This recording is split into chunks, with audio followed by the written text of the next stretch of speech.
तुलसी के पास दिया जलाने से क्या फल मिलता है? राधे राधे मित्रों। एक बार माता लक्ष्मी भगवान विष्णु से पूछती हैं, हे स्वामी, तुलसी के पास दीपक जलाने का क्या महत्व है और रोज शाम को तुलसी के पास दीपक क्यों जलाया जाता है? इससे मनुष्य को कौन सा फल प्राप्त होता है? तुलसी के पास दीपक जलाने की विधि क्या है तथा दीपक जलाते समय कौन से मंत्र का उच्चारण करना चाहिए?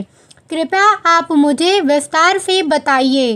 तब भगवान विष्णु कहते हैं, हे देवी, आज आपने समस्त मानव जाति के लिए बहुत ही महत्वपूर्ण प्रश्न किया है। आपके इस प्रश्न का उत्तर देने से पहले मैं आपको एक प्राचीन कथा सुनाता हूँ, जिससे आपको आपके सभी प्रश्नों के उत्तर मिल जाएंगे। इसलिए आप इस कथा को ध्यानपूर्वक सुनिए। इस कथा को पूरा ध्यान से सुनने मात्र से ही मनुष्य को 100 वर्षों तक तुलसी के पास दीपक जलाने का पुण्य प्राप्त होता है। फिर माता लक्ष्मी कहती हैं, हे स्वामी, इस कथा को सुनने के लिए मैं उत्सुक हूँ। कृपया इस कथा को सुनाना प्रारंभ कीजिए। तब भगवान विष्णु माता लक्ष्मी को वह कथा सुनाने लगते हैं। हे देवी, पूर्व काल की बात है। दक्षिण दिशा में तुंगभद्रा नाम की एक बहुत बड़ी नदी है। इस नदी के किनारे पर हरिहर नाम का एक अत्यंत सुंदर नगर बसा हुआ था। उसी नगर में एक काशी नाम के एक ब्राह्मण निवास करते थे। वे अत्यंत गुणवान, चरित्रवान, धर्म कार्य करने वाले तथा वेदों के मार्ग पर चलने वाले थे।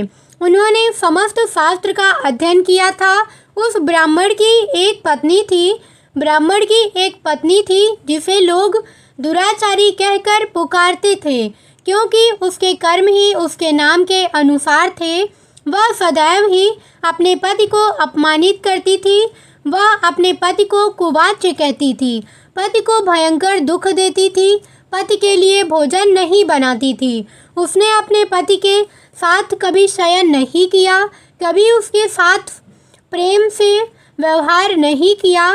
पति के मित्र, परिवार के लोग घर पर आते तो वह स्त्री उनको अपमानित करके भगा दिया करती थी और स्वयं काम भाव से उन्मत्त होकर निरंतर अन्य व्यभिचारिणी स्त्रियों के साथ घूमा करती थी। उसका मन पति को छोड़कर पराये पुरुषों में लगा रहता था। उसमें कभी अपने पति से प्रेम से बात नहीं की, किंतु पराये पुरुषों के संग बैठकर बातें करती थी। पराये पुरुषों को मोहित करने के लिए सज धज कर गाँव में घूमने जाया करती थी।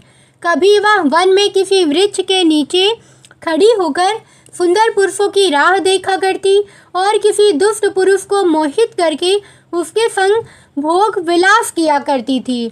फिर एक दिन वह दुराचारी स्त्री वन में जाकर एक वृक्ष के नीचे खड़ी हो गई। उसका चित्त काम से भरा हुआ था। वह किसी सुंदरकामी पुरुष की राह देख रही थी, किंतु बहुत समय निकलने के बाद भी उस स्थान पर कोई पुरुष नहीं आया। इसलिए वह बहुत दुखी हो गई और प्रियतम की खोज में इधर उधर देखने लगी। उस दिन उसका सारा दिन परिश्रम व्यर्थ हो गया। वहाँ पर खड़ी होकर वह नाना प्रकार के बातें कहकर विलाप करने लगी। हाय हाय, आज तो इस मार्ग से कोई भी सुंदर पुरुष नहीं आया।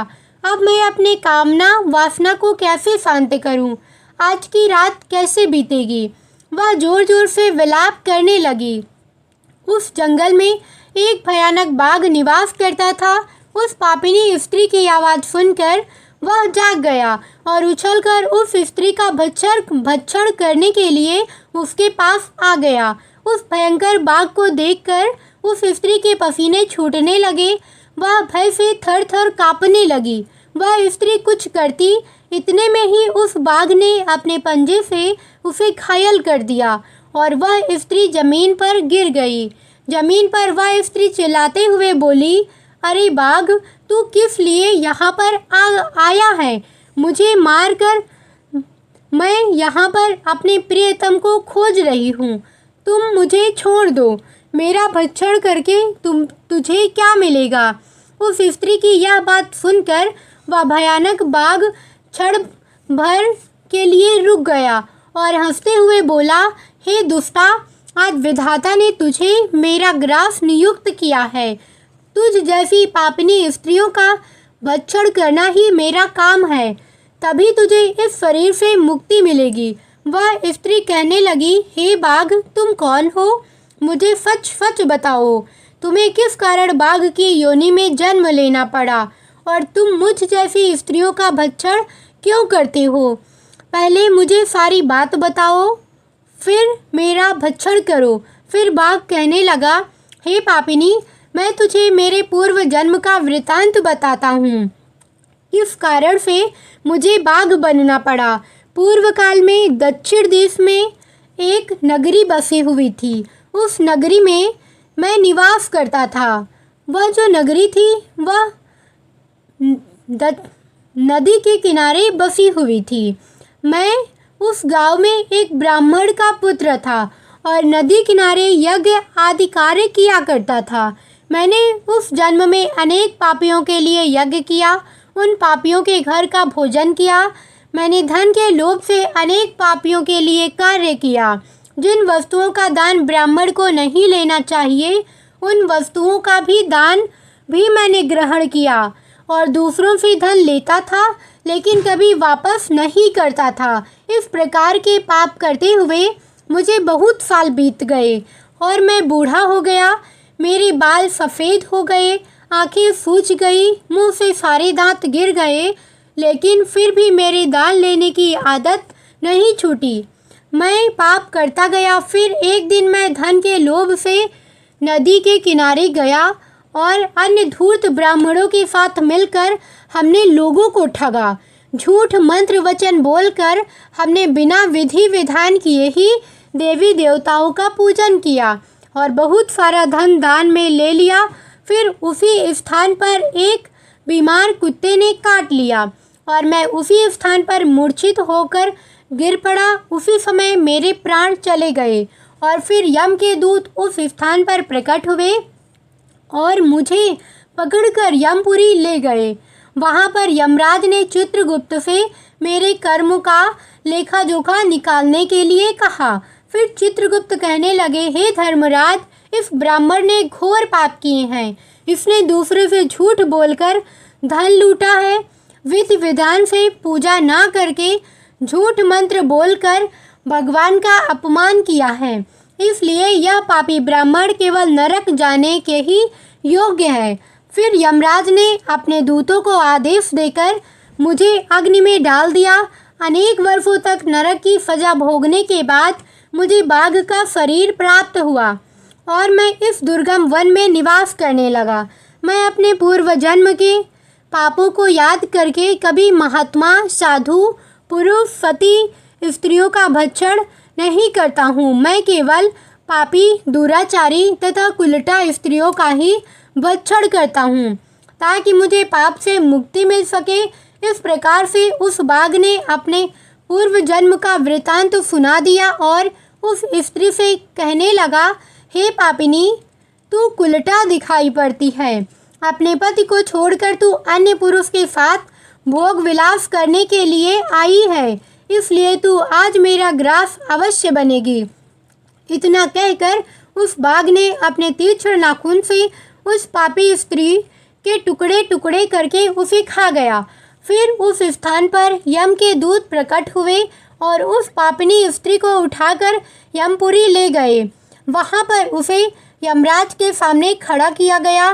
फिर चित्रगुप्त ने उस स्त्री का लेखा जोखा निकालते हुए यमराज से कहने लगा, हे धर्मराज, यह स्त्री तो अत्यंत पापिनी है। इसने घोर पाप किए हैं। इतने व्यभिचार किया है। इसने अपने पति की सेवा नहीं की, अपने पति को भूल कर पराये पुरुषों के संग भोग विलास किया करती थी।